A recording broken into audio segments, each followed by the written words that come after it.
and listeners. Welcome to this special live episode of the podcast. Everyone tuning in today will be listening to or watching this live session while it's being recorded.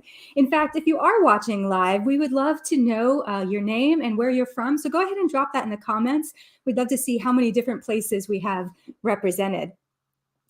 Now, as we've done several times on the podcast, we like to give you updates along the way on what's happening at the association and the things that we've been able to accomplish thanks to your generosity, our invaluable Histio community. And now that we're nearing the end of 2022, we thought this was the perfect opportunity to provide you with a year-end update to reflect on the accomplishments that we've achieved as a community this year, and the milestones that you have made possible through your generosity and support. So we thought we'd do something a little bit new and different and celebrate Giving Tuesday by having this HopeCast, where we focus on hope that we feel through the generosity of the Histio community. And we're going to talk with several special guests along the way who will be dialing in to help us as we look back at 2022 and plan for the future of the association and the Histio community. Most importantly, however, is that this live podcast will give us the opportunity to say thank you to every one of you for your generosity. And as we approach this season of the holidays within the United States and around the world, it seems that many of us take this opportunity to reflect on the year that is wrapping up, to see the accomplishments we've achieved, and also to look ahead so we can plan for the upcoming year and beyond. So we are recording this on Giving Tuesday, which is a global day of giving. Giving Tuesday is a global generosity movement that unleashes the power of people and organizations to transform their communities and the world. Now, on Giving Tuesday, you can choose to give to a charity of your choice, and we hope that you'll choose the Histiocytosis Association. We also want to take a moment to share our gratitude for you and offer a heartfelt thank you for all that you've already given this year and years past. Now, today I'm joined once again by Deanna Fournier, Executive Director of the Association, who's going to be co-hosting with me for this very special live podcast episode. So Deanna, welcome back to the podcast. I'm so excited that we get to co-host together. Thanks, Kathy. It's great to be here. It's fun to do this HopeCast with you. I know you've had so many inspiring guests on the podcast, so it's always a treat to join you in the conversations. And yeah, today is Giving Tuesday, as you mentioned, a day of giving and also a day filled with hope. And I know on the association team, we're always talking about hope. I think we can feel it in every aspect of the important work that we do. And we're very hopeful all throughout the year. And on Giving Tuesday, we hope that you choose the association to show your support and your generosity. And so we're just thrilled to be able to have a conversation with you today. And I'm very excited to see all of our special guests that you have planned today, Kathy. Absolutely. Well, since we're calling this our HopeCast, why don't you share a little bit more with us about your thoughts on hope? Yeah, so this year has been quite a year filled with hope. I mean, we just came off the heels of the Patient Family Conference in Memphis. We got to meet so many members of the community in person and also virtually in the online platform. And it's just incredible to see how far we've come. When I was diagnosed with LCH 30 years ago, I remember not feeling very hopeful. My parents and I, we dug deep. We heard the diagnosis could be fatal. And even if we were able to see remission, we knew that the journey was likely to be hard at best. And we really didn't know where to go. We didn't have answers to questions. So when we found the association, it was as if someone turned on this beacon, this light. And really, I think that's the first time that we felt hopeful. And I feel really fortunate to have been involved with the association in the ways that I have. And most recently, as executive director, to help bring hope to everyone that we can. And, it's really amazing. 30 years later, we know more about the genetic mutations that can cause histiocytosis. We recently had another treatment approved by the FDA for LCH, ECD, and Rosa Dorfman. We see students who are applying for the Histio scholarship because they're seeing more years and the therapies are effective. And so they're going off to seek additional education. And it's really just a beautiful thing to see all of these opportunities to feel hope. We're increasing awareness the more that we participate in events and talk about histio, the more that we can share the different histiocytic disorders, help more doctors to diagnose more patients. And we see hope in partnerships with other patient family groups as well. there are groups all around the world that are supporting patients in their local countries. And it's just incredible to know that there's this much support for our rare cancers and our rare histiocytic disorders. It's amazing.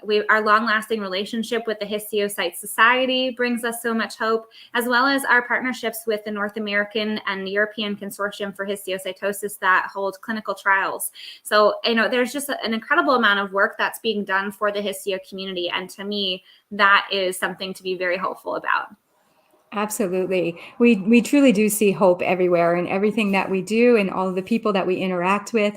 It really is such a big part of the histio community. And maybe arguably the most important part is to have hope and to provide hope and to talk to those and about hope. So it's exactly why we wanted to call this special episode our HopeCast. In fact, earlier this year, we reached out to children all over the world through our partnership with the family group organizations that you just mentioned. And these children submitted artwork and submitted videos in their own language describing what hope means to them or what makes them feel hopeful. We put together this little video, which was meant to be shared with Queen Sylvia of Sweden during the Histiocyte Society meeting this year in Stockholm. But it's so inspiring and so filled with hope that we wanted to share it with you today. So take a look at this.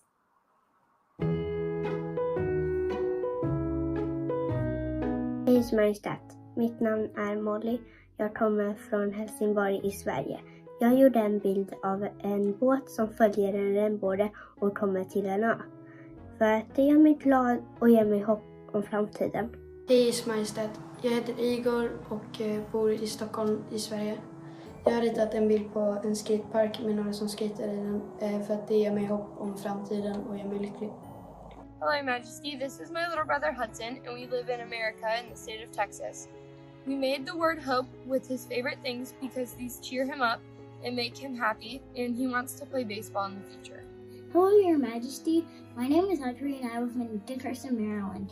This picture is of a doctor and a happy patient. I made this picture because it makes me cheerful and hopeful for the future. Hello, Your Majesty. My name is Ty, and I'm from Fairfax, Virginia, in the United States. I made a picture of the things that cheer me up, as in me and my parents on the boat, the histio hike, and my own version of Give the Kids the World Village in an ice cream bowl and the beach. And it makes me hopeful for the future. Hej, Ers Majestät. Mitt namn är Ellen och jag bor i Idre. Jag har målat en bild av Frida Kahlo som också levde med mycket smärta, men som ändå blev konstnär, precis som jag vill. Och det ger mig hopp för framtiden. Hej Ers Majestät, mitt namn är Alicia. Jag kommer från Ängelholm i Sverige. Jag gjorde en bild av min familj för det gör mig glad och ger mig hopp för framtiden. Hej då! Hej Ers Majestät. Jag heter Nathalie och kommer från Sigtuna i Sverige. Och jag har ritat en teckning som påminner mig om mina kompisar och så att jag blir glad och ger mig hopp för framtiden. Hej då! Salve Sua Maestà, sono Riccardo. Vengo dall'Italia vicino a Milano. Ho fatto questo disegno perché il mio sogno è andare al Museo di Storia Naturale di New York a vedere i dinosauri. Questo mi fa felice e mi dà speranza per il futuro. Ciao! Hello, Your Majesty. My name is Jules from New Jersey, United States. I made a picture of hope. Su Majestad. Mi nombre es Franco Fernández. Soy de San Juan, Argentina. Hice un dibujo de una pelota muy alegre y llena de esperanza para mi futuro. Porque yo cuando estoy triste o me siento mal o me pasa algo, siempre que juego a la pelota me siento bien. ¡Chao! I feel like every time I watch that, I feel more hopeful. And it's like, even if you don't speak their language and you can't understand what they're saying, it's still the same general message that these kids are filled with hope. Yeah, it's a beautiful video, and they did such an amazing job. I mean, just their confidence even to speak to their hope and the way that they depict it. It's just beautiful. I could not have said it better. I think it's an amazing video. Thanks for sharing that. Yeah, absolutely. Well, I thought it would be fun for us to start with our mission and then work our way deeper into our program so all of you can hear more about the work that we do, how we've been nurturing and growing our programs to support you, and how you've not only made an impact in the past, but how you can continue to make an impact well into the future. So a good place to start, I think, is with our mission. Now, the mission of the Histiocytosis Association is to remain dedicated to supporting the unique needs of those impacted by histiocytic disorders by providing educational and emotional support, raising awareness, and funding research leading to novel treatments and a cure. And we support all of the histiocytic disorders in this way. Now, as you may know, the family of histiocytic disorders are considered orphan diseases. Here in the US, an orphan disease is defined as a condition that affects fewer than 200,000 people nationwide. Now, what this means to us is that they are basically neglected conditions whose treatments are often not considered profitable due to their cost to develop and the limited patient population of patients that they would be able to help. But to take it a step further, this also means that there's a lack of federal support for research, and also that there are no nationwide programs for education, emotional support, and peer connection. And that's where we come in. We're here to fill those gaps and to help our histio patient and family community as much as we possibly can through all of our resources and programs. Now, the journey with any rare disease can be frustrating, can be confusing and isolating, and often there's not enough educational material for the families upon diagnosis. Physicians may not have ever heard of or treated your disease, and as mentioned, there's a lack of federal support. So this means that advancement in research mainly occurs through grants and community funding made possible for you, by you, via different programs that we offer, like the association's annual research program. And the association's team is here to connect with you, to help you navigate each step of the histio journey. And often we develop relationships with you like family. In fact, we have a couple of our family members here with us today. We are a patient-led organization that puts patients first. Our unique connection with the medical professionals who support patients and families also help us to stay informed of the latest developments, as well as to bring you the latest information on new trials, registries, research advancements, and more. Each pillar of our mission is integrated into the others. So we have realized that without awareness, we cannot raise funds for research and support programs or educate and inform our community. So let's dive into how we focused on the 3 pillars of our mission this year. We'll be bringing in special guests all throughout, as I mentioned, and you can hear from our community about the impact these programs have had and their hopes for the future. So what exactly are those 3 pillars of our mission? Well, they are awareness, educational and emotional support, and research. So the first pillar we'll focus on is awareness, which truly reaches into everything we do. Any and every action we take holds opportunities to raise awareness for histiocytic disorders. Wouldn't you agree, Deanna? I definitely would, Kathy. And, a diagnosis of histiocytosis, it can be debilitating. I think, when you're faced with any rare condition, and histiocytosis is definitely included in this, there's additional challenges that you encounter beyond being diagnosed with something more common, because there's limited knowledge across the medical field and limited information and resources for you to grab hold of. Many of the signs and symptoms of histiocytic disorders mimic those of more common conditions, which often leads to a big delay in receiving a correct diagnosis. We hear patients it might take 2, 3, 4, 5 years before you receive a diagnosis. And so you're feeling unwell. You might be going back and forth to the doctor, getting information, but nothing seems to click and nothing's really helping. And so even after the proper diagnosis is made, though, it can be difficult to determine the best treatment. These treatments can be very expensive. You may have to travel to participate in a clinical trial or to see a specialist who understands your diagnosis. Really, it's very difficult. And I think that's where awareness and research and support really come into play. Research will focus on ways to better diagnose and treat and ultimately cure histio, but it can be challenging because of that funding, like you had mentioned, the need for international collaboration. So awareness activities bring the histio community and histiocytosis to top of mind, and it aids in sort of bringing these gaps that exist to the surface to really help provide the patient voice, for example, in planning research studies so that they can really meet the needs of the community. we can raise funds and connect to form patient networks. We can really, from there, report health outcomes, provide indispensable samples for research. We could do things like distribute care bags to hospitals. We can attend conferences. There's so much that we can do to raise awareness and help to educate the medical community, educate the broader community, and ultimately to help patients in terms of having better outcomes. So that's the goal. There really are so many ways to raise awareness. It's, like you mentioned, it's conferences, it's webinars, it's, educating the patient and family community as well as the physicians, and them in turn educating us as well. So there's so many things that we are involved in that all make a big difference. Even sharing out a podcast such as this one with a friend can help raise awareness. And I'd love now to bring in some of our first guests to share the ways that they've raised awareness this year and how the association helped to make this possible, how they feel this impacted histiocytosis, and to look forward to where we need to continue to raise awareness next year and beyond. So we have several special guests with us to talk about awareness. We have Allie McFadden, Robin Ross, Drew Friedman, and Carol Fregoso. So I wanted to give you all a very warm welcome to all of you. We welcome you to the HopeCast, and we thank you so much for being here. Now, you are all Histio ambassadors and have participated in many special events this year that have raised awareness for histiocytic disorders. And some of the ways you've engaged in raising awareness include sharing care bags with local hospitals for newly diagnosed patients, participating at booths during medical conferences, hosting fundraising events, and engaging local, state, and federal policymakers through advocacy. We would love for each of you to share a bit more about your projects and the impact you feel this has for the Histio community and how the association helped make these awareness activities possible for each of you.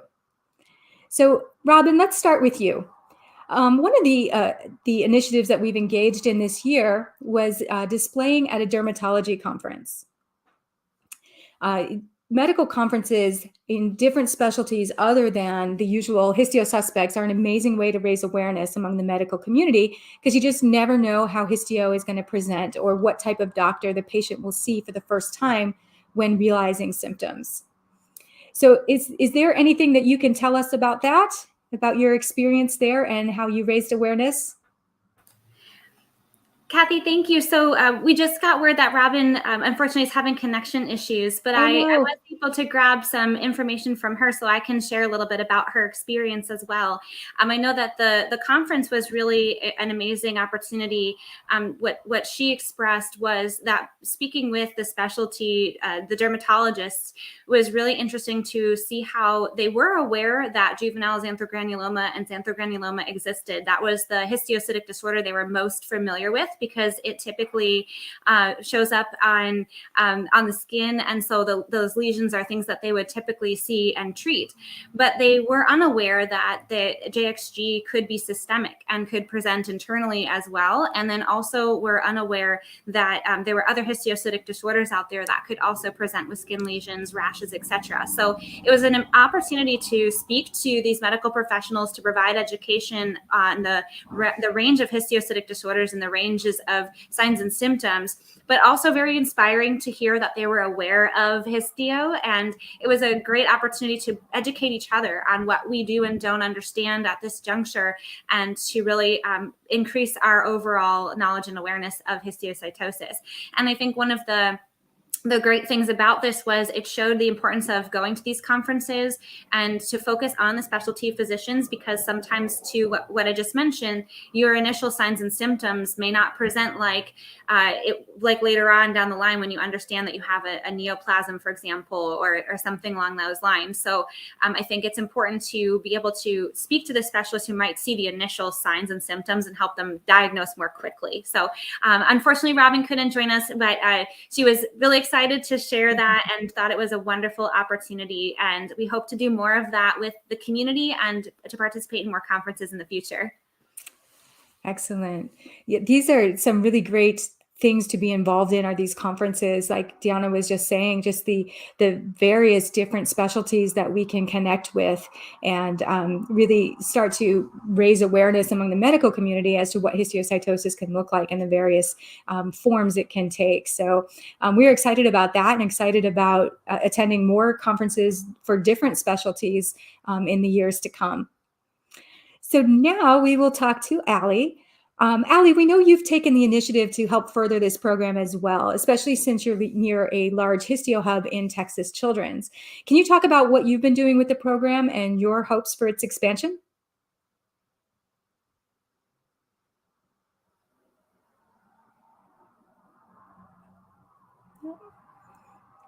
Can Allie hear us? I think we might be. Okay. We will. Hi. Yes. Sorry, my feed is cutting out. My son. I've taken a big interest for newly diagnosed pediatric patients, as well as sharing other stories of pediatric patients and adult patients as well. I just believe that the best way to get out there and find hope is to let people know that, one, you're not alone, and two, other people in the community care. And I think that the more we're able to raise awareness, the more hope that we have.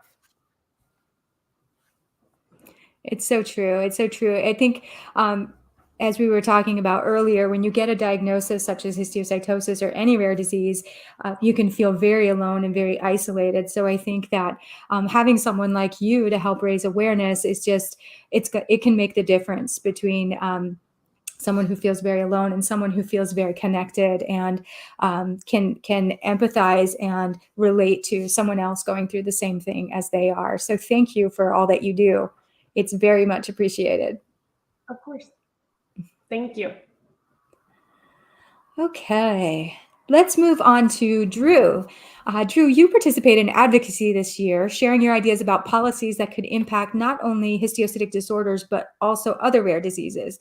Can you share a little more about why you wanted to be involved in this and how that experience made an impact? Yeah, of course. Thank you, Kathy, and thanks to Deanna as well for inviting me onto this. But throughout the year, specifically, I know in August, I actually work with the Rare Disease Legislative Advocates Group. Essentially, it's just a nonprofit that will go ahead and allow, diseases such as histiocytosis, some of these rare diseases, to kind of have a larger voice. We communicate with each other, but also then go ahead and communicate with our legislative, representatives. So, for example, I'm located in Washington, D.C. I was able to speak to my elected official, kind of really emphasize, specifically right now there's a bill that's stuck in the Senate. It's just called the Newborn Screening Saves Lives Reauthorization Act. So really just emphasizing that, this is important to the Histiocytosis Association, but also, I was in the meeting with, probably at least 10 other representatives from different organizations, and seeing how they can also impact them is also interesting. So again, it's a great organization, allows me to get out and see, not just focus on histiocytosis, but also at the same time provide that voice for the organization as well. Excellent work. Well, you are right there in the hub of things, aren't you? Yeah, right here. And I'm actually happy too that you even brought up the orphan drug early on in the conversation, because next Tuesday, we're actually, along with that organization, going to be celebrating the 40th anniversary of the Orphan Drug Act. So it's going to be nice to kind of reflect on that, which has, paved the way for diseases such as histiocytosis to kind of, tap in to some of the funding and research in order to go ahead and provide treatment to those who need it. Excellent. Well, thank you for all that you do. It's so important for us to have people like you, advocates for histiocytosis and other rare diseases, so that there is someone that's actually talking to our elected officials and letting them know what is needed and the gaps that are there. So thank you so much. Yeah, no, thank you. Okay, well, last but certainly not least, we have Carol Fregoso. Now, as we've been showing, there are many ways to raise awareness, and one of them is our podcast. Now, last year, we had Carol Fregoso on the podcast to tell her story about her histio journey. Carol, what was that experience like for you?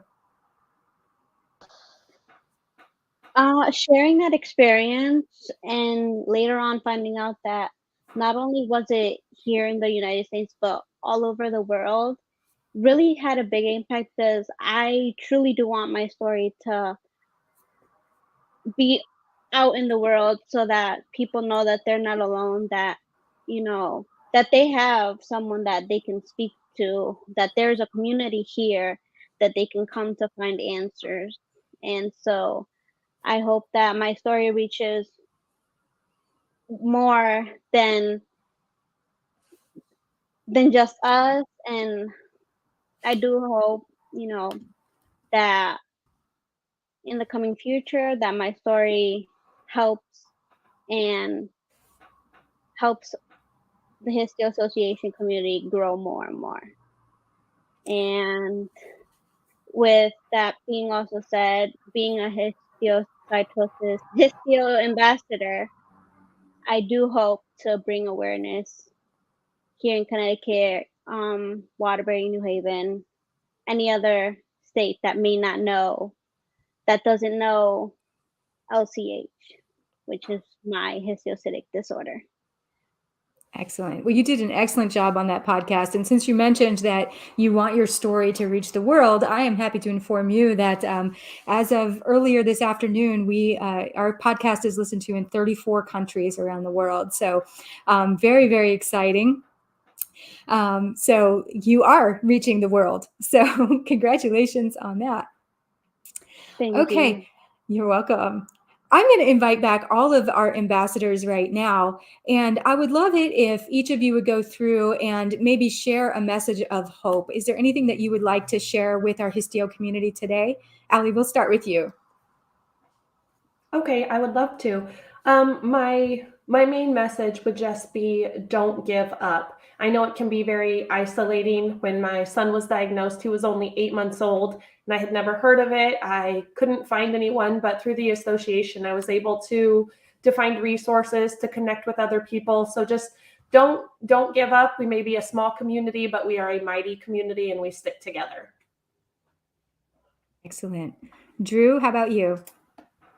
Yeah, I think a lot of times, when I was growing up and, going through this, I was pretty young and didn't exactly know, all the issues that my parents were kind of facing. So I know people early on, there's a lot of confusion. You don't really know where to go. But I just want to reiterate, that you're simply just not alone. I mean, you have a small, community here, but also, whether it's just from a research perspective, it's just from resources, or even just simply someone to talk to. We're all here. And, just because times are tough now doesn't mean that there isn't, light at the end. For example, growing up for my first 4 years, I was living in and out of a hospital, essentially. And what we now call, especially in the Histio community, is calling, going camping. But it's essentially, a hospital was my second home. And then, at 18 years old, I was able to actually go to Wake Forest University and attend on a baseball scholarship. So, going through that tough time where my body's really, taking a beating for the first 4 years of my life, down the line ended up everything working out. But I wouldn't have been able to do that if it wasn't for the Histiocytosis Association and my family and just the people that are around me, supporting me through those tough times. So never feel afraid, I guess, to lean on someone. We're always here, and we're definitely a family in this community. So awesome. Thank you. And Carol, what would you like to share? So my histio journey started at a year old, but growing up, I still am battling the long-term effects of LCH, and I just want to share that, as Allie and Drew have said, nobody that is battling any histiocytic disorder is alone. There's a community here that will welcome you with open arms, with answers to questions that you may have, or we can direct you to any medical questions that you may have. But you're not alone, and you're stronger than you think you are. Awesome. Well, thank you again so much, all three of you. The work that you're doing is so different, but so amazing and so important as well. So we appreciate you spending some time with us here today. Thanks so much. Okay. Deanna, wasn't that awesome? Oh my gosh, I'm sitting over here trying not to cry. I mean, it's just so amazing to hear. I really appreciate all three of you, Drew, Allie, and Carol, for sharing a bit about your personal journey as well, and for being vulnerable to open up. And I think, we hear these stories and we can connect with one another this way. And so just thank you so much for sharing. Truly, truly appreciate getting to know you a little bit more. And the work that you're doing is amazing and inspiring. Bringing care bags to institutions, going to the conferences, participating in advocacy, raising awareness, and holding events. I mean, all of these things are interconnected and really do make a big difference. So thank you for supporting the Histio community with everything that you do. And I also just want to share, because today is Giving Tuesday, I want to say thank you to everyone who has donated so far to help us get closer to our goal of $25,000 today for Giving Tuesday. When we last checked just a few minutes ago, we were at $4,300, and we have an exciting match today. If we get to $11,000 by the end of the day, the board has committed to donate an exact match of $11,000. So your donation today will be matched dollar for dollar. So thank you so much for all of you who continue to give. We'll put the link down on the screen. $1 goes a very long way, and today $1 will be $2. So we just really appreciate it, and hopefully you can see where your donations go and the important work that we're doing to help support the community. Yes, and thank you to our board members too for that match. That's so exciting, so exciting. Well, I guess this is a good time to dive into our second pillar of our mission, which is educational and emotional support. Now, while they may seem like two distinct topics, they are indeed very related.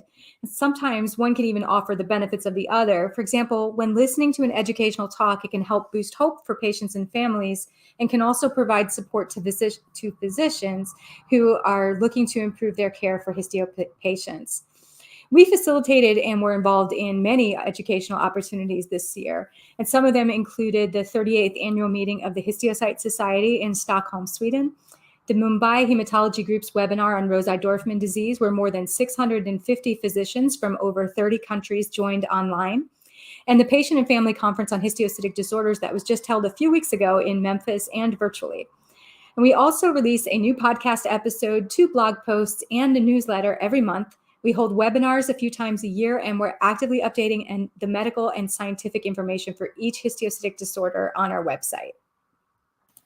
Yeah, and Kathy, if I can just add, for education, emotional support programs, those are very important resources for patients and families, especially the emotional support side of things. There aren't that many studies right now that look at the benefits of emotional support programs, but I have seen some research on it, and there are a lot of benefits that we have heard from the Histio community, hearing the feedback of why having the support of the community, the support of one another, being able to have a safe space to share your story or to talk about the things that you're going through. Hearing feedback that this was important, but also that when they were participating in this, histio patients and families really felt a difference. It's one of the reasons why we launched our peer support calls this year. And I think there's a big benefit in meeting others that share the same diagnosis, a similar experience. I won't ever forget one of the first peer calls we had. It was a father of a HLH, his daughter had HLH, and he said, my gosh, this is the first time that I was able to just start talking and not have to explain anything. Everyone just gets it. And I think there's some intangibles there that are really important. And so, also this helps us learn about diagnosis, related treatment options. You can hear the experiences of others and wonder if maybe something that they've tried would be beneficial for you to talk to your doctor about. This safe space to share your feelings really can be so important. And it can help with feeling empowered, hopeful. It can help with you advocating to improve your own healthcare or the healthcare for your family member. So I think it's a really really important and continuously, I think, focused on more and more is that emotional support, the mental health aspect of the rare journey. And so our peer support program launched in June of this year. We've been holding sessions monthly, but we're going to, I think, try to do that more frequently next year, make them more widely accessible. And there's also some great partnerships that we've been embarking on. One of them with a nonprofit called Give an Hour, where they host an emotional life skills course for caregivers. There are actually 2 sessions in December. And so it would be remiss not to mention that you can still sign up to join those Facebook groups, the ambassador program. I think, education is so critical and important. And the emotional aspect of the journey is also so important. And so that's why I think they have to kind of go together, because they do buttress each other. So we've been really honored to be able to do more in that area this year. Yeah, they definitely bolster each other and hold each other up. And, we know that if someone feels hopeful, that can actually go a long way towards their healing as well. So, of course, we want everyone to feel connected and to recognize and see that hope that is there. So on this very topic, I would love to now bring in Anna Valdez, who is a histio warrior and histio ambassador, who has helped to host and moderate some of those peer support sessions that you were just talking about, Deanna. So Anna, welcome. It's so nice to have you with us.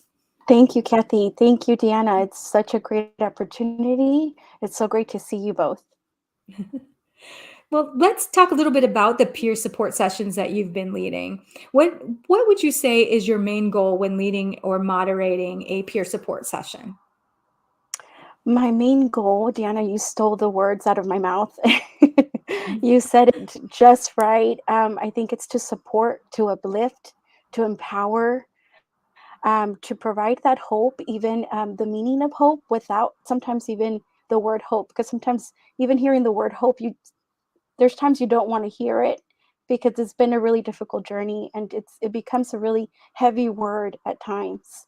But just hearing it or describing it, like diving into some of our topics like uncertainty, control, gratitude, it's providing hope without the actual word, if that makes sense. It does. It does. So when you hold these meetings, do you see the same faces each time you moderate a session, or are you seeing new patients and warriors who are participating from session to session?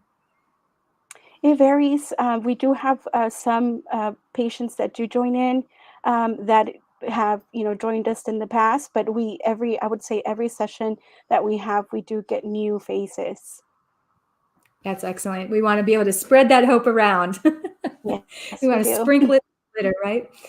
So in the future, what would you say you would like to see with these peer support sessions? How would you like to see them expanded? It would be, and this is from people that have shared with me, they would want to see more sessions with different that are available at different times, sessions probably that are available for different age groups, like teenagers even. But so far, I think it's been amazing being able to see caregivers join in, and different age groups. But it would be great to see a little bit more of like different age groups be supported. Excellent. Well, just like with the other ambassadors, I would love to give you the opportunity to share a message of hope or anything that you would like to share with the histio community. And if you'd like to share a piece of your journey, we'd love to hear that as well. Of course, I am a histio patient, and I have a cold, so I apologize for that. But this comes along with a patient's life. Our immune system's compromised.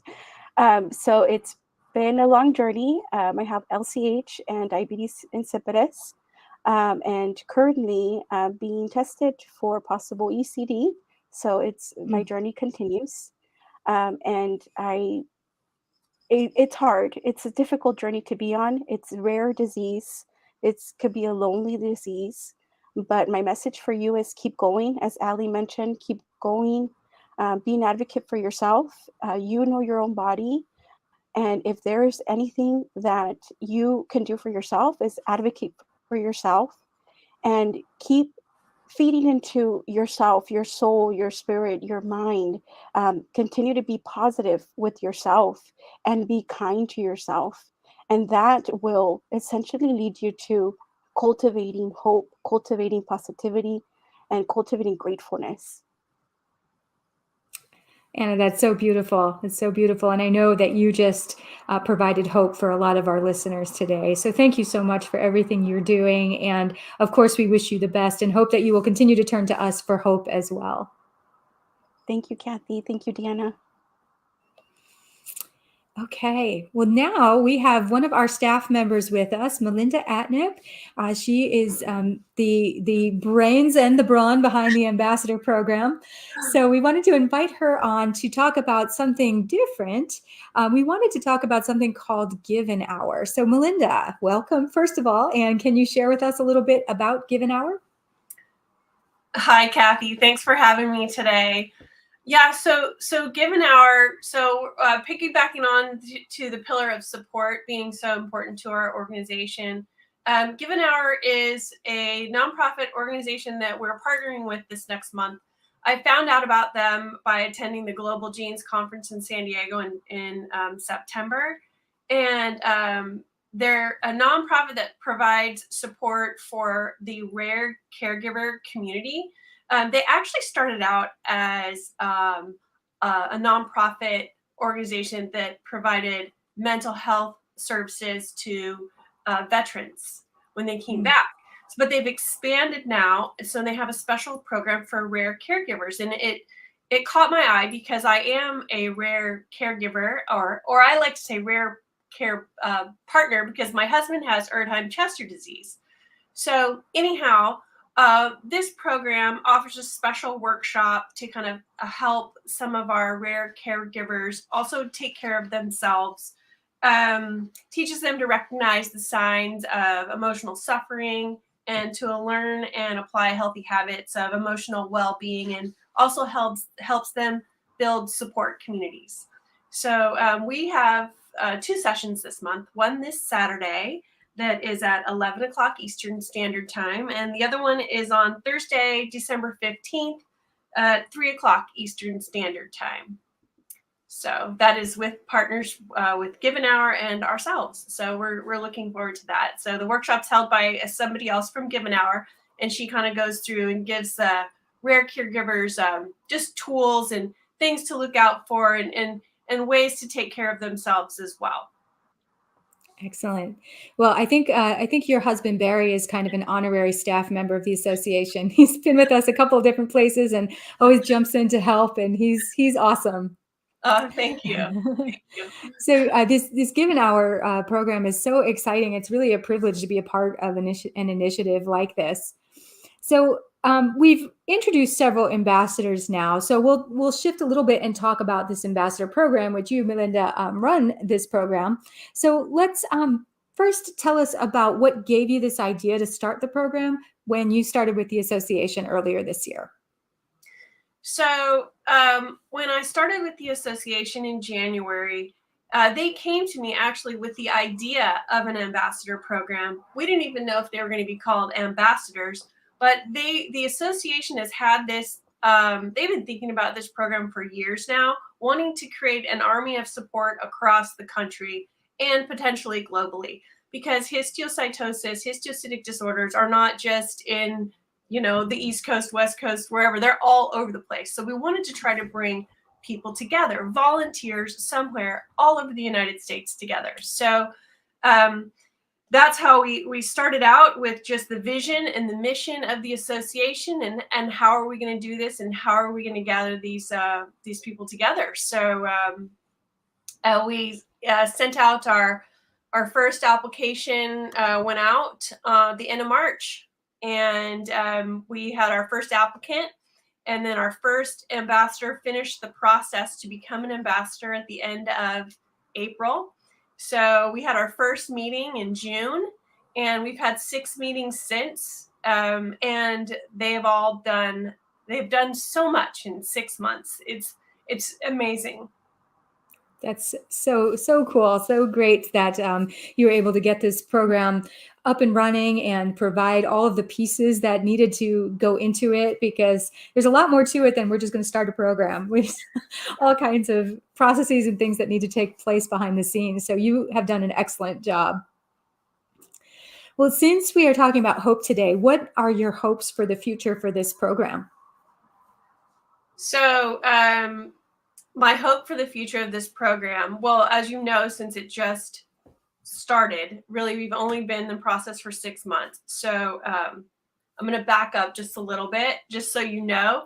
When we had that after that first applicant, we now have 24 ambassadors that represent 14 states in the United States. That's what we have now. And then they represent all of the histiocytic disorders. And then we also have, amongst those 24 ambassadors, we have patients, we have caregivers, we have recovered patients, we have caregivers of histio angels, people that have lost loved ones to histio. So we have everyone represented in this group. So we're it seems like it couldn't be more diverse. That's awesome. I know, it's so exciting. We actually just launched on the website the landing page for the ambassadors. So that was just yesterday. We just launched the landing page. So that can be found out under how to get involved, and it has volunteership there. And then on that page, you'll see the ambassadors' stories and their bios, so you can read about them, which is gonna segue into one of my hopes for the future is I would like to give them more opportunities to be able to share their story out there, because I think them sharing their story helps people feel less alone. It gives people hope. More opportunities through the podcast, more opportunities through video, through social media, through speaking, giving them speaking engagements to talk in front of the medical community, because the patient voice is so important to research right now. So I'd love to give them opportunities to do that. So I have hope for this group to do that. Fine-tuning what we already have is what I want to do.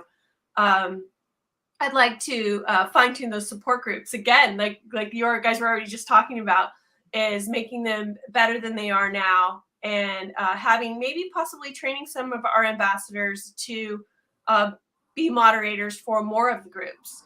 And let's see what else I have. I would love to have a strategic plan for outreach to the medical community. All of us ambassadors, we have this histio disorder relationship together. So we're bound together by this. We all have the same story, that the medical community does not know what histio is, no matter where we are. If we're in California, if we're in Nebraska, if we're in Texas, if we're in Alabama, if wherever we are, Tennessee, it just seems like this is the same story, the diagnostic odyssey of trying to figure out a histiocytic disorder. So I'd really like to work on that, fine-tune that outreach piece for our ambassadors, maybe having some sort of letter writing campaign, or some sort of, I have this vision, I would love to have a regional conference where they offered CMEs to doctors, where they would get educational credit for going to these regional meetings and learning about histiocytic disorders. So a strategic plan for outreach to the medical community, bringing more speakers to our meetings. Would love to have maybe some pharmaceutical companies come in to our meetings that we have once a month, more histio doctors coming in. That's one of the benefits of being an ambassador, is you kind of have that connection with the association, which has that connection with the Histiocytosis Society, that brings us and bonds us together that way. Then more connections with each other. These people we meet virtually, but it would sure be nice to meet face to face more, and bring them together at regional conferences, and bring them to medical conferences to talk to doctors when they get together, in whatever region they're in. And then maybe have a mentor program for this first year of ambassadors to bring in the next group of ambassadors that decide to serve the rest of us. So those are my hopes for the future. They're kind of big, and they might take me a while. Maybe it's a 5-year goal. I don't know. But The list goes on. They are lofty goals, but they are important. So again, it's been an amazing program, and I don't have much interaction with the ambassadors, but everyone that I have met so far has been just amazing, has loved working with you, has loved working in this program and helping the histio community ultimately. So thank you for all that you do. And is there anything you want to add about how the ambassador program aids in education for physicians and the patient family community? Well, so our ambassadors, each ambassador, wherever they're located in whatever area, so they usually have anybody with a histiocytic disorder usually has like a team of doctors that work with them. I know my husband has about 10 of them. So we give out pamphlets every time. We educate anybody that we can get our hands on, anybody that will listen to us, sharing pamphlets, sharing websites with them, our website, just for educational materials so they can understand it if they are open to listening to us about learning about a rare disease. Also directing them to the association for questions if they're interested in trying to find other doctors close to them. So we're kind of like, they're kind of touch points all over the United States. Another thing we do is we also, the care bag program for newly diagnosed patients, that's also, if I go back to a goal and working with the medical community together, the care bag program is integral in giving those patients and the child life specialists educational materials to give to new families when they're first diagnosed. So that's another way we connect with the medical community. I'm sure there's many other ones. So it's kind of we're kind of building here. We have to raise that awareness among the histio physicians, and then the physicians will then be armed with the information and things that they need in order to diagnose more quickly and then provide information to the patients and families. So yeah, awesome. And then we'll be able to build on that even more with research. Right. They all work together. They all work together. Well, I am personally really excited to see how this program evolves over the next year and the coming years as we learn from our community the best way to support them. Like we've been saying, this is a patient-focused and a patient-led organization. So that's what we look forward to, is hearing from our community. Well, we are so grateful to Anna to give an hour, to all of the ambassadors who joined today and who joined these calls, and to you, Melinda, again, for everything you do. So thank you so much. You're welcome, Kathy. Thank you for having me on. Absolutely. Okay, well, we can't talk about education without touching on our scholarship program. We had a mini podcast episode on this towards the beginning of the year, but our scholarship program is an incredible resource to the community, and donations like those we receive today and support provided by the Histio Shenandoah help make this program possible. So I would love to bring Deanna back on to talk a little bit more about the scholarship program, what it is, why it's important, and how it provides hope to some Histio patients and families. Yeah, thank you, Kathy. And I just want to say thank you to Melinda and to Anna and to all the ambassadors and Kathy too as well. This has just been such an inspiring conversation so far, and it's amazing to hear all the incredible work that the community does. And honestly, just sitting here trying not to cry this whole time. It's been really nice to hear everyone's thoughts. I mean, I know we speak to each other sometimes as we go through our day, but we don't always get a chance to reflect. And so it's just been incredible to listen in. The scholarship program really is an amazing program. It started 4 years ago. So this year was its 4th year.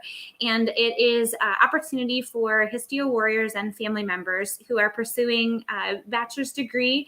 They can apply for a scholarship to help support and offset the cost of their education. And we open up the application every spring. And then we offer a scholarship that will help support 2 semesters of school. And as you mentioned, the Histio Shenandoah has been a major supporter of the scholarship program for several years now.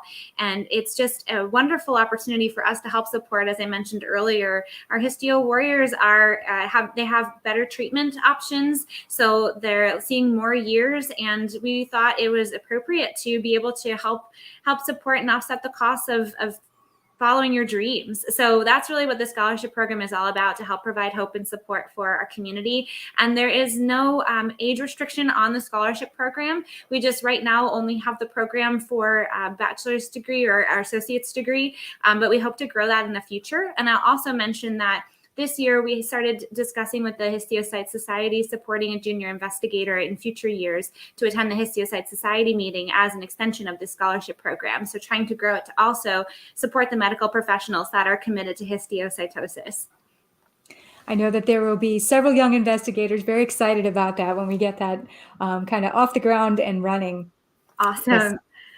Yet the mission of the Histiocyte Society is also to provide education to the doctor and scientist community. So excellent initiative. And I know you always have so much fun when you get to call the recipients and let them know that they've been chosen.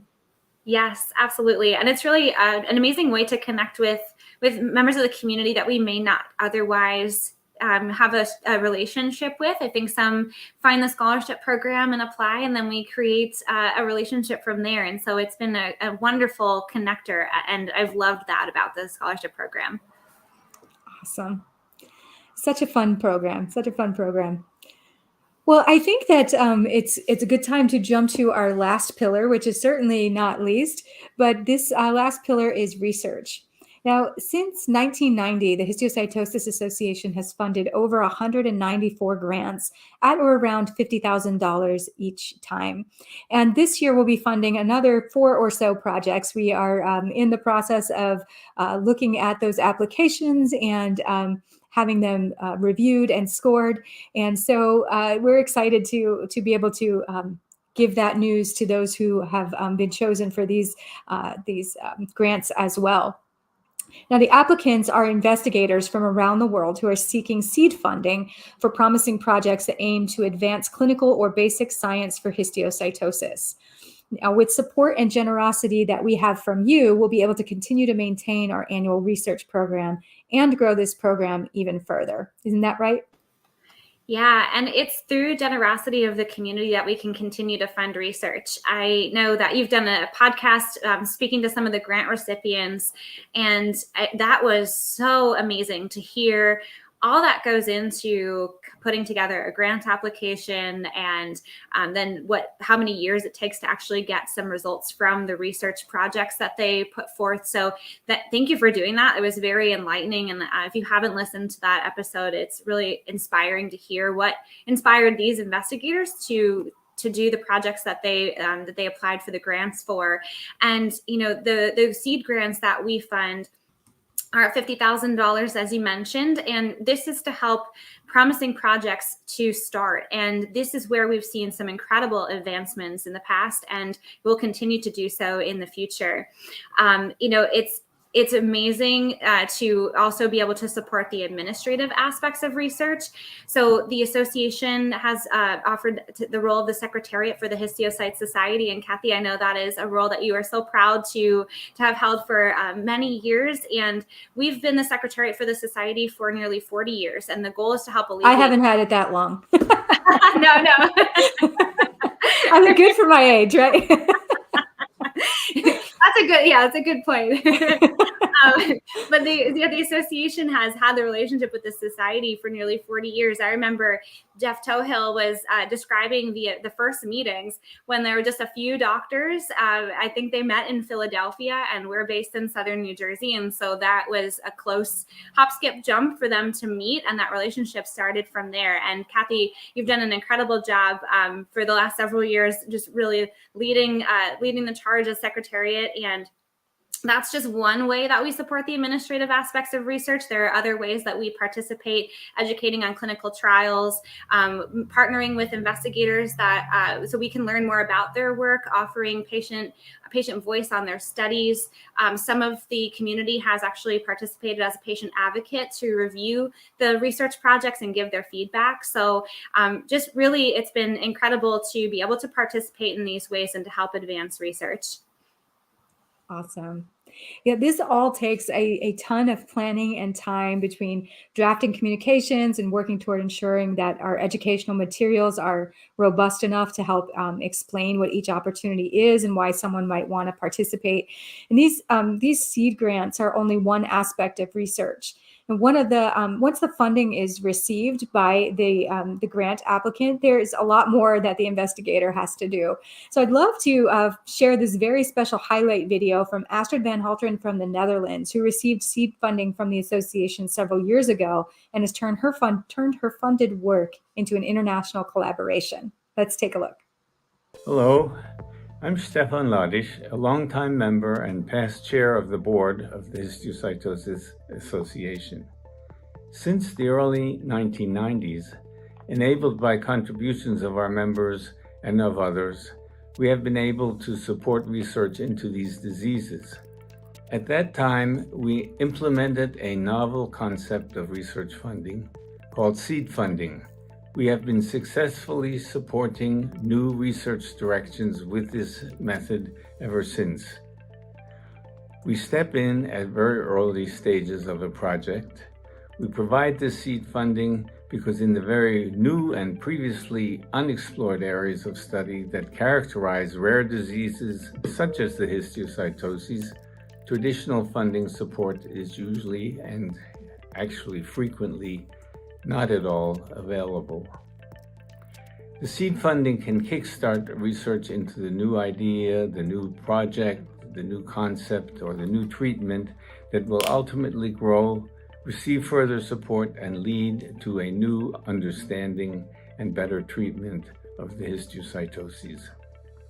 Dr. Astrid van Halteren has been a recipient of Histiocytosis Association seed funding, and I am pleased that she will present her work at this time.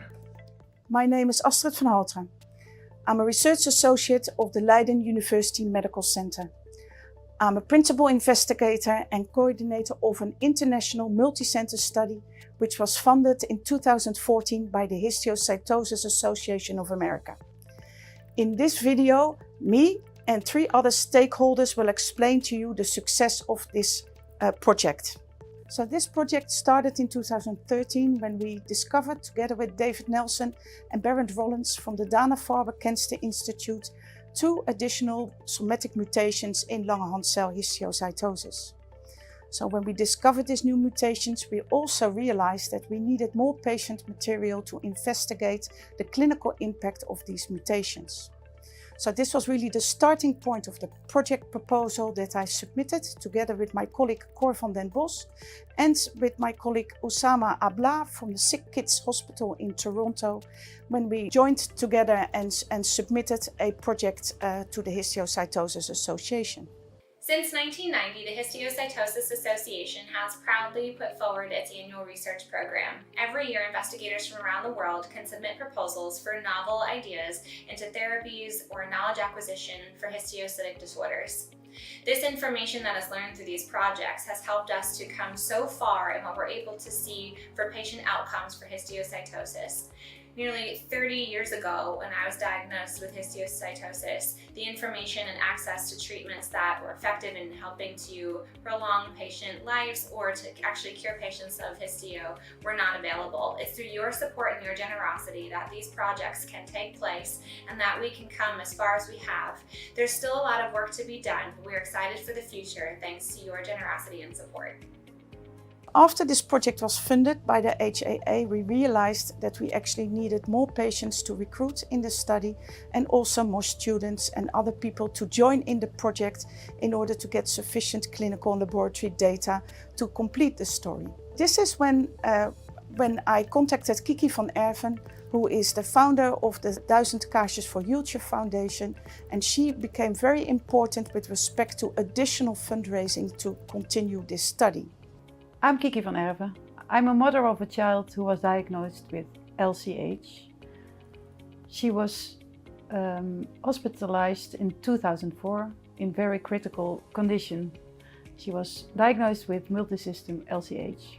After a long struggle, because Jules was already ill when she was born, and we went to hospital when she was 3 months old, and only after 6 months When she was 9 months old, we went to the LUMC, where she was diagnosed. We were shocked to hear that this disease was so rare and so unknown. As a parent, you only want one thing, and that's that your child must get better. And I decided to set up a fund to create awareness about this rare disease and to raise money for the research, so that in future LCH patients get diagnosed faster and get adequate treatments. Research to unravel the cause of this horrible disease is really important, and that's why we agreed to cooperate with this LCH study and gave permission to use tissue of our daughter for this research. My daughter Jultje is 16 years old now and she's healthy. So we are happy and really grateful to the medical staff of the LUMC because they saved her life. The key success factors of this study are international collaboration, seed funding provided by Histiocytosis Association and additional funding provided by private foundations from 3 other countries, the Netherlands, Belgium and the United Kingdom, and enthusiastic stakeholders that also put a lot of energy and enthusiasm in patient recruitment, raising money, and also to provide us with clinical data. So where are we 5 years after this project formally started? Besides the 2 papers that come out of this study, this project really helped me to develop myself as a project manager and to find a position in the international research field. But far more importantly, this project also helped to establish firm collaborations between 4 major academic centers in the Netherlands, and thereby we can help the diagnosis of new histiocytosis patients and make sure that these patients will be treated in a better way in the future.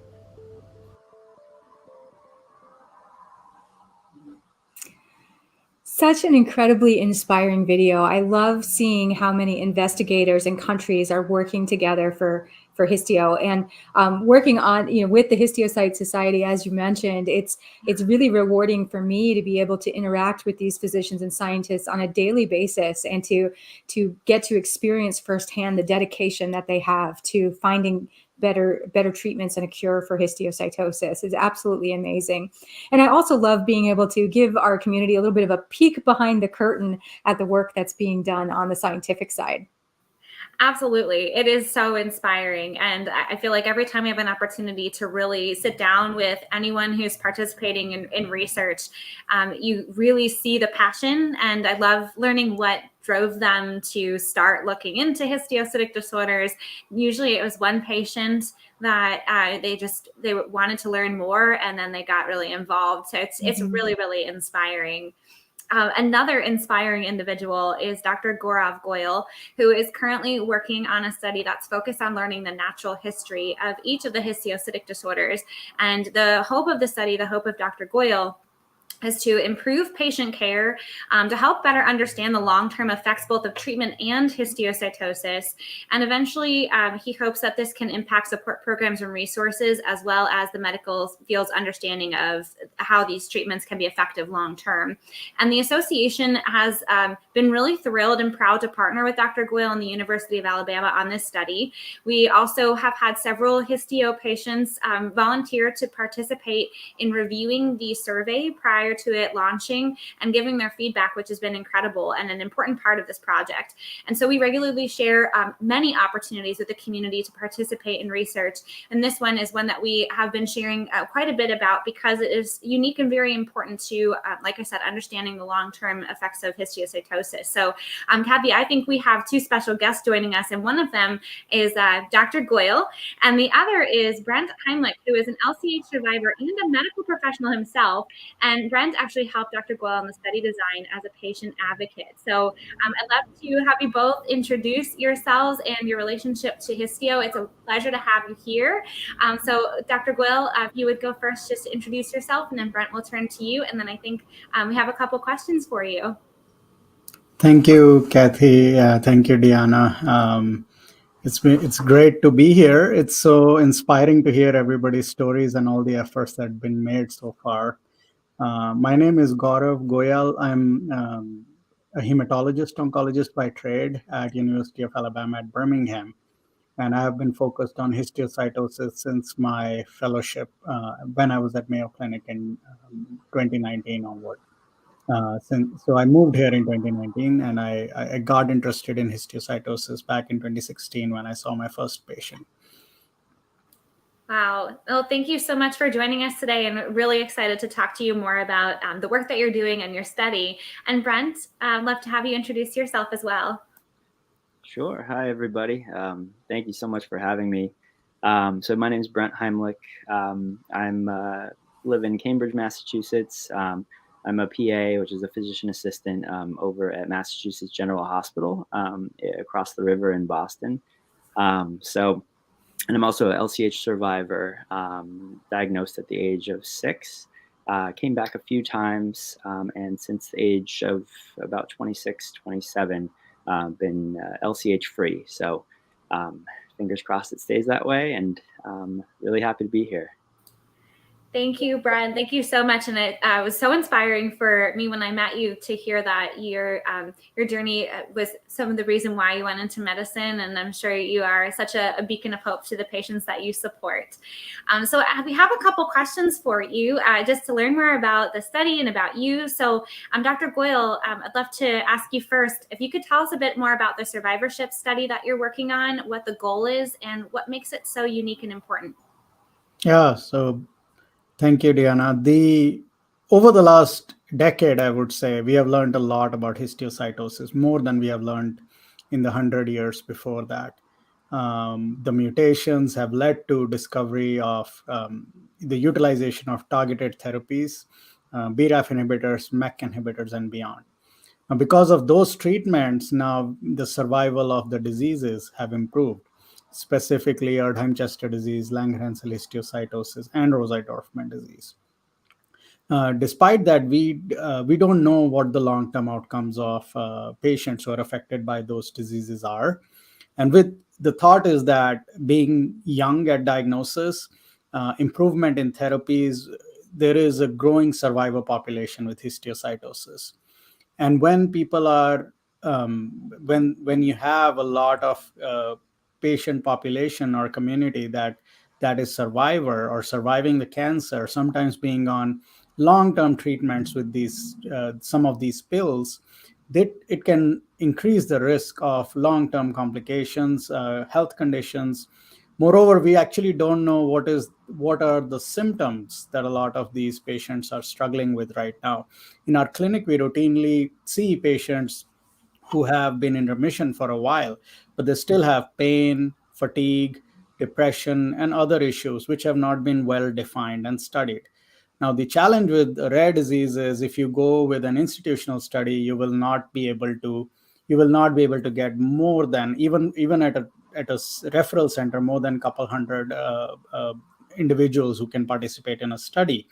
So what we are trying to do here in the survivorship study is participating with the Histiocytosis Association to actually create a national cohort of people with histiocytosis who are affected. Does not matter when they were affected with the histiocytosis. And the goal of the study is to actually capture long-term outcomes, including chronic health conditions, chronic pain, how much are they going to the doctors, healthcare utilization, emergency hospital visits, what's that for? Insurance, actually, are there issues with insurance? Also looking at long-term survival, what are the causes of death, and so forth. And such a study is very important. And when you conduct such a study on a national scale, you can really get very good information that you can help counsel the patients and families. To answer your next question, what makes this study unique? I do think that this is unique because it is, so to speak, for the people by the people study, because this study has been, it directly goes to the stakeholders, the people affected with the disorders and family members. So I have to be clear that we also aim to ask questions from family members of deceased individuals, because we want to see how their health was a year or two before they passed away. So this is going directly to the individuals affected by this disease and asking them questions. And another unique aspect is you can just do this disease from the comfort of your home, through internet or through a phone call or through a mailed survey. It requires filling up a survey, which is very comprehensive, and it asks about symptoms and everything else that I mentioned before. And that way we can adequately capture all these questions and to help counsel people. And then I can tell, I can then educate my patients in the clinic, and the community can educate the patients in the clinic what to look for. The whole thing that you mentioned about the fear of the unknown, that we hear about in other studies that patients and families have. So we are trying to uncover the unknown.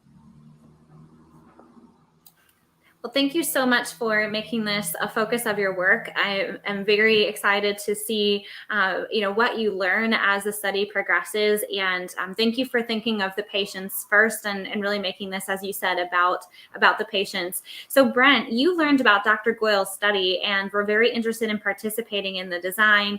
Can you share more about what piqued your interest, the role you played, and anything else you'd like to share about the study? Sure.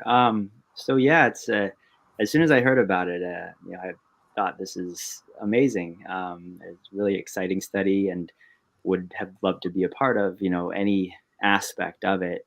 And for me, it was really about offering somewhat of a unique perspective, because at the end of the day, good research is powered by good data. For the type of study that Dr. Goyle has created, the goal is really accessing the knowledge and experiences of a very specific population of people.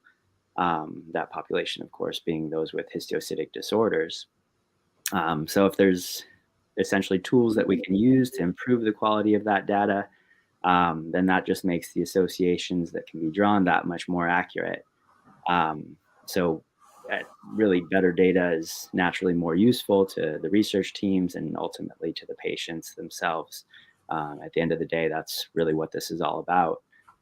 So I figured if I could help even a tiny bit in lending somewhat of a different and unique perspective as that of a patient who had some firsthand experience with this disease, but also one that comes from a medical background, then count me in. And it's also just such an honor to be a part of such an exciting study.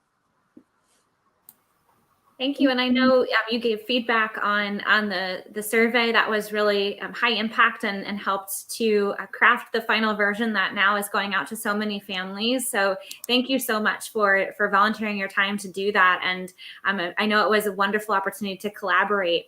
So I have a question for both of you, and it could be conversational or however is easier to respond. But what do you think the community should know about the importance of research projects like this, the collaboration with the histio community, and why the support through funding and participation in research has such a large impact?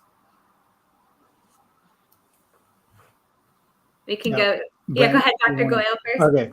Well, I get very excited about this. So I think, again, like I said, by the people, for the people is the way I think about it. Rare disease research has been underfunded for years. And most of the dollars that come for research come from programs like Histio Association, our annual funding programs, and a lot of that comes from the donors. So it is very important for the community to be participating in the research, but also participating sort of in the advocacy part, beyond raising the awareness of the disease, but also raising the awareness about research in the field. And also, your any contribution through your time or financial contribution helps a lot.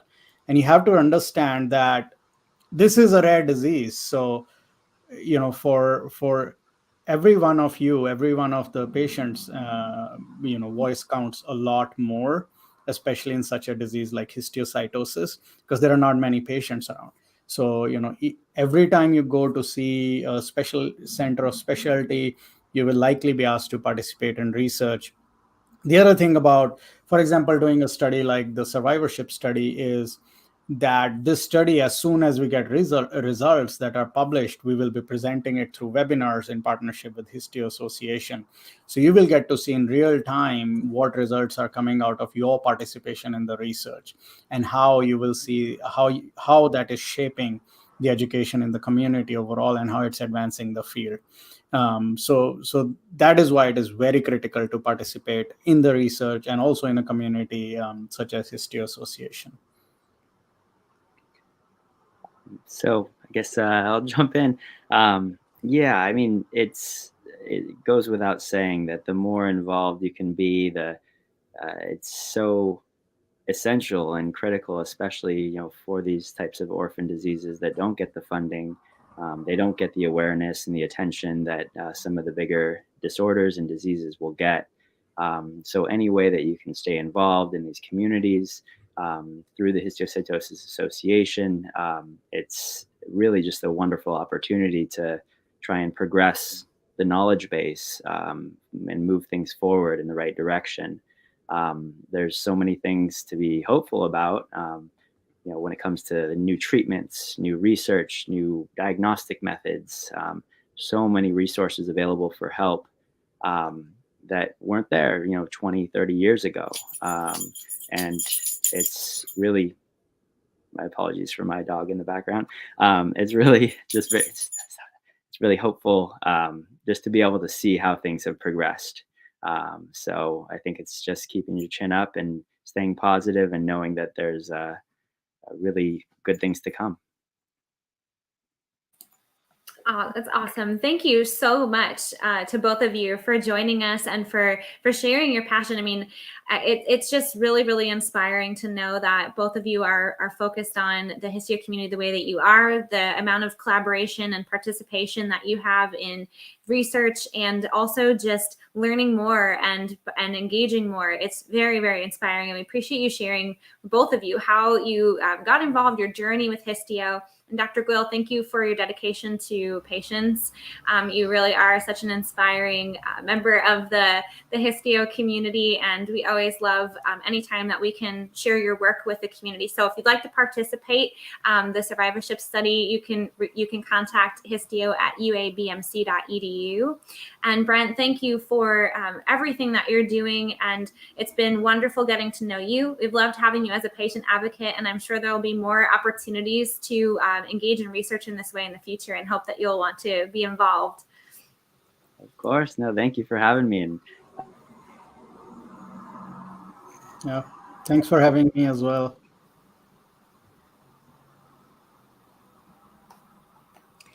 Awesome. It's just this whole conversation with everyone has just been so inspiring. It's there's so much to be hopeful for, and it's just an incredible amount of progress that the histio community has helped us realize together. We've definitely had a very busy year, and it is not over yet. But looking to the future, Deanna, what are the goals for the association that you see for the year ahead? What can our community look forward to? Yeah, I mean, Kathy, it's been such an amazing year. And we've recently done some planning together as a team, looking at the year to come. And we've also had a chance to reflect back. And some of the reflection kind of inspired the HopeCast as well, because we realized how exciting this year was and how much has been accomplished. I would say if I could kind of summarize next year in a sentence, it would be all about growth, or maybe strengthen and growth would be the way to describe it. And I think the reason for that is I listened back on the conversation that you and I had at the beginning of this year and the middle of this year, and the areas that we touched on. And then when we had our conversations about planning for next year, we thought, wow, there's been so much that we've developed and launched. The ambassador program has been incredible. We updated the website, and we are currently finishing the updates to the medical and scientific information for all of the histiocytic disorders. That will also then mean new brochures.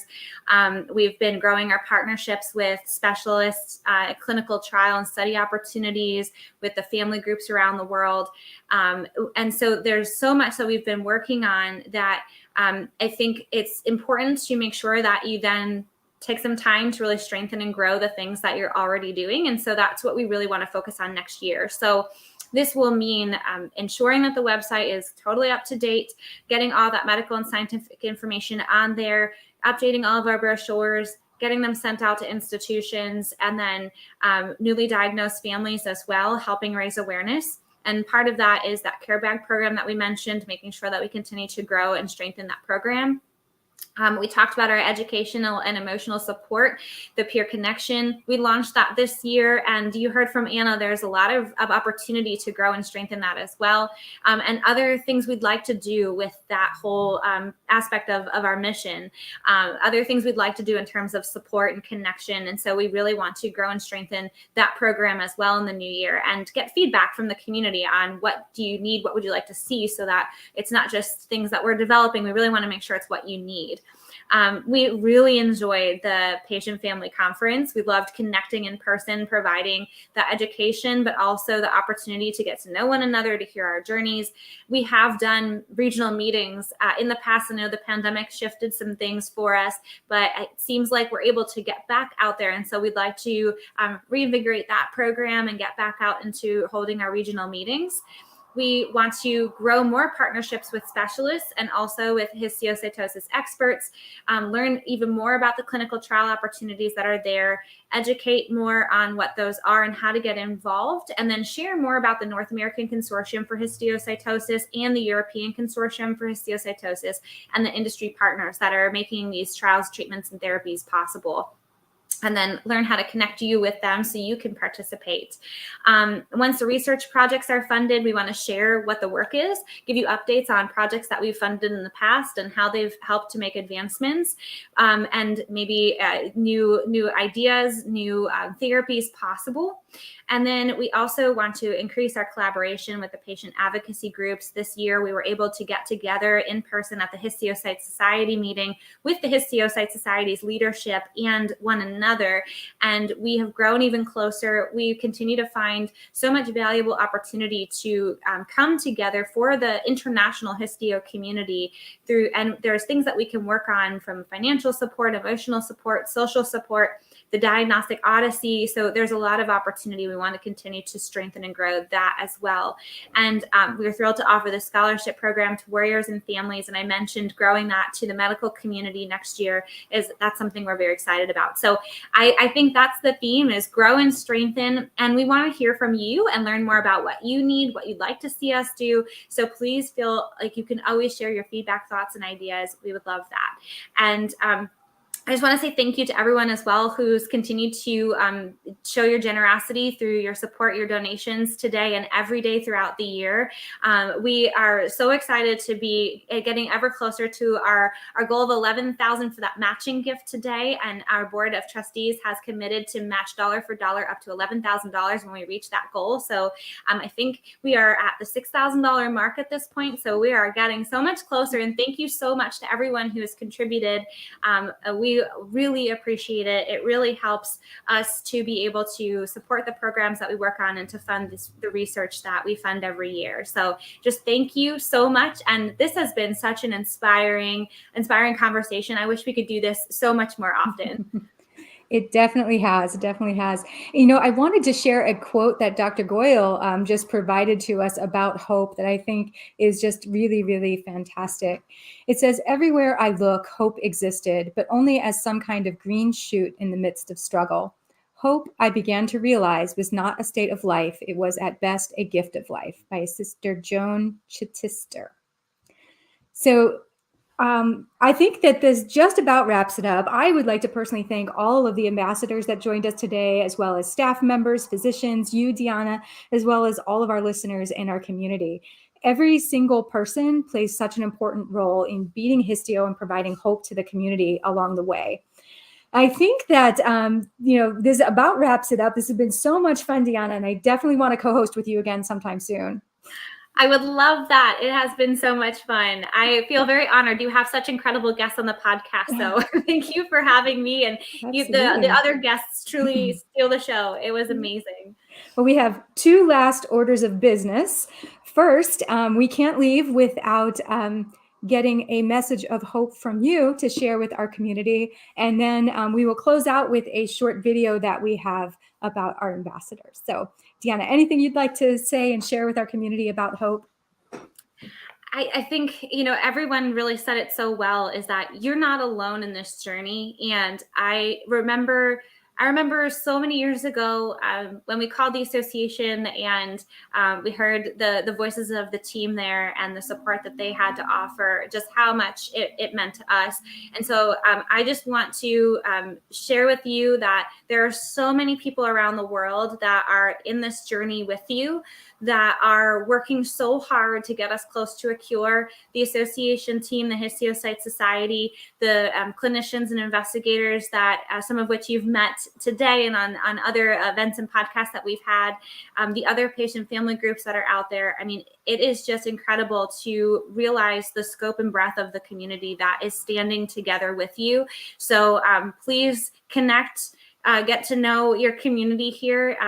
I heard this one said, and I'm going to use it because it's just so special, is this was not a club that we asked to join, but we sure are grateful to be a part of it because there's so many amazing people that are a part of the Histio community. It's uplifting, it's inspiring, and even though I wish none of us had to navigate this Histio journey, you know what? It's been really, really special to be a part of. So just keep your chin up, as was said earlier. I think it was maybe Brent who said it, keep your chin up and keep hopeful. And we are here with you. So thank you so much, Kathy. Thank you. And we are, like I said, going to close with this little video, but thank you all so much for tuning in today, for your donations, for your generosity. We've loved doing this HopeCast for you today. We'd love to hear your feedback about it. And we wish you a wonderful Giving Tuesday and a wonderful holiday season. Thank you so much. We're made up when we are called to help our friends in need.